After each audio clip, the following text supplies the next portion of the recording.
एक चुटकी चूना गन्ने के रस में मिलाकर पीने से क्या होता है? पीलिया रोग ठीक होता है। एक चुटकी चूना दही में मिलाकर पीने से क्या होता है? रुकी हुई हाइट तेजी से बढ़ती है। एक चुटकी चूना अनार के रस में मिलाकर पीने से क्या होता है? हड्डियों को फौलाद जैसा मजबूत बनाता है। और एक चुटकी चूना हल्दी वाले पानी में मिलाकर पीने से क्या होता है? पुरानी चोट और सूजन को कम करता है। और एक चुटकी चूना तुलसी के काढ़े में मिलाकर पीने से क्या होता है? हड्डियों का बुखार, अस्थमा और पुरानी खांसी को ठीक करता है।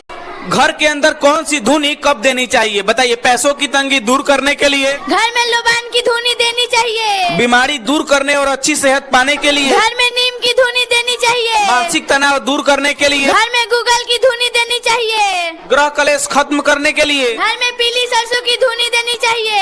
वास्तु शांति के लिए, घर में कपूर और लौंग की धुनी देनी चाहिए। बहुत अच्छा।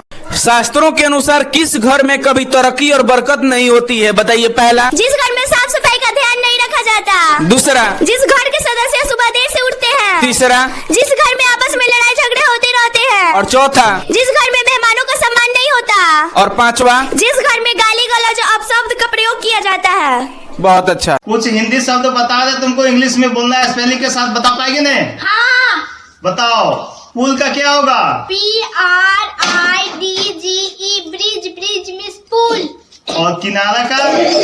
EDGEH, एज मींस किनारा। और बजट का? BUDGET, budget, budget means budget. और हिलना का?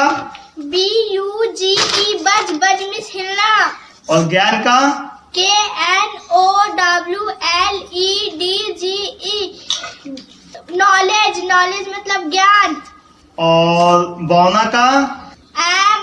MIDGET, मिजट, मिजट मींस बौना। अगर आपके घर में एल्युमिनियम के बर्तन है तब आप समझ लीजिए कि अब हर दिन धीमा जहर खा रहे हैं, क्योंकि ये एल्युमिनियम का बर्तन हमारे लिए नहीं बनाया था। ये बर्तन को पहले अंग्रेजों ने बनाए थे जेल की कैदियों को खाना खिलाकर मारने के लिए। देखो, जब एल्युमिनियम के बर्तन पे खाना बनाते हो ना, तो वो आंख पे बैठाने के बाद ही वो छोटा छोटा एल्युमिनियम का पार्ट आपका खाना के साथ घोल जाते हैं, जो आप खाली आंखों में देख भी नहीं पाते। और वो खाने के साथ मिक्सिंग होकर वो एल्युमिनियम दिन के दिन आपकी पेट के अंदर जा रहे हैं। और इस वजह से आजकल के जमाने पर इतने ज्यादा बीमारियां और कैंसर का भी खतरा बढ़ चुके हैं। अगर आपका भी मम्मी घर में किचन पे एल्युमिनियम के बर्तन यूज करते हैं ना, तो ये वीडियो अभी दिखा दो, ताकि उसको रोकने का और ये अननोन फैक्ट बताने का आपकी जिम्मेदारी है। ऐसा अननोन फैक्ट देखना है तो अभी फॉलो कर लो।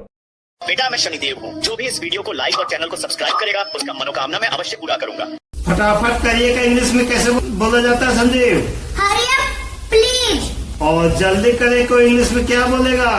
Hurry up. और अलविदा को इंग्लिश में क्या बोला जाता है? शिल्पा बेटा, दोहराने की जरूरत नहीं, इसको इंग्लिश में कैसे बोलेंगे? Mention not. राइट। आपका धन्यवाद, इसको इंग्लिश में कैसे बोलेंगे? Thank you. राइट। शिल्पा बेटा, ठीक है का इंग्लिश बताओ। Thanks a lot. Right. Shilpa बेटा, कहने की जरूरत नहीं, इसका इंग्लिश बोलो। No mention please. राइट। भगवान आपको आशीर्वाद दे, इसको इंग्लिश में कैसे बोलेगा Sanjeev? My God bless you. Same आपको भी का इंग्लिश में कैसे बोलेगा? Same to you. बहुत बढ़िया का इंग्लिश क्या होता है? एक्सलेंट। संजय बेटा, ईश्वर का धन्यवाद, इसको इंग्लिश में क्या बोला जाता है? Thank God. और अच्छा चले, इसको इंग्लिश में क्या बोला जाता है? टाटा। और भगवान की दया से, इसको इंग्लिश में क्या बोला जाता है? By God grace. अरे का इंग्लिश में क्या बोला जाता है? ओह। राइट। बिल्कुल ऐसा ही, इसको इंग्लिश में क्या बोलेगा? क्वाइट सो। संजय बेटा, बस रहने दो को इंग्लिश में क्या बोला जाता है? एनएफ। बड़े दुख का समाचार है, इसको इंग्लिश में कैसे बोलेगा? How friend. अच्छी बात को इंग्लिश में क्या बोला जाता है? ऑलराइट। बड़े हर्ष का विषय है, इसको इंग्लिश में कैसे बोलेगा? हाउ जयफुल। आपने तो कमाल कर दिया, इसको इंग्लिश में क्या बोलेगा? Done wonderfully. और स्वागत को इंग्लिश में क्या बोला जाता है? वेलकम। बेशक का इंग्लिश में क्या बोला जाता है?